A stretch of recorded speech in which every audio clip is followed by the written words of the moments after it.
What I think we do is we try to do what we say we'll do. We try to be trustworthy and extend trust. I think one of the biggest things of that is admitting when you make a mistake.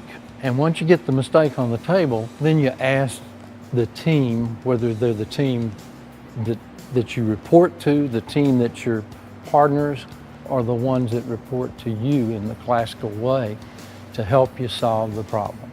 So I went to Jack Sr. and I said, Jack Sr., I need to talk to you about a problem down at Trammell. And this technique he used is very helpful. He said, Ben, I cannot talk to you now. This was like Thursday. I can put you on my calendar for Tuesday, or you make whatever decision is necessary and I will back that decision. I can put you on my calendar for Tuesday, or you make the decision now and I will back that decision. So many times in our lives, business and personal, we can't be two places or three or five places at once. We have to make a choice. But if you, in the business, if you talk to your partners and explain the situation and make this kind of judgment, even if they don't have to make a decision, you've set up a time for Tuesday. I think we mistake being nice with being servant leaders. And I believe being nice is a part of being a servant leader, but you also have to have tough love and you have to be tough. There's an analogy that I have used before, and I actually used it with Synovus. We were all trying to be the best 100 companies to work for, and so we were trading out discussions. And I went over to Albany and was talking to them. I had a whole bunch of bankers in the room, and they asked me the question, what do you do when an employee's not doing right and it's an employee-owned company and you're trying to be a servant leader? I said, well, you have a total duty when an employee is acting inappropriately to immediately talk to them.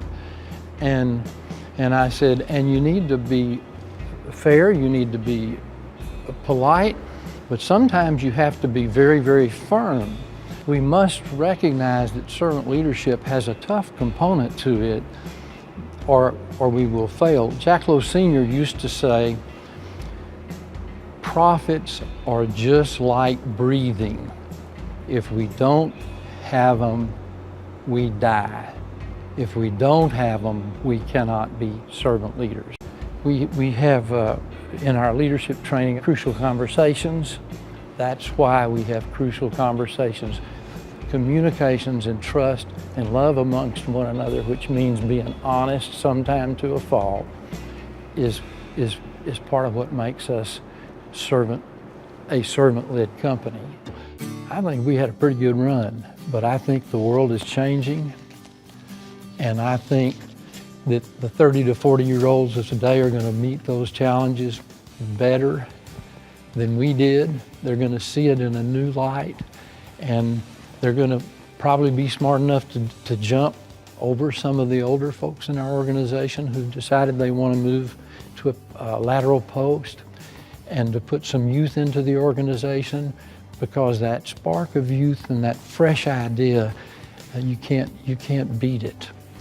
I think what we've got to do is seek leadership everywhere in our organization and watch those young players learn and emerge, and learn from them as they are learning the lessons that most of the lessons we old folks have learned, we wish we learned them because we were smart. We learned them because we did it wrong.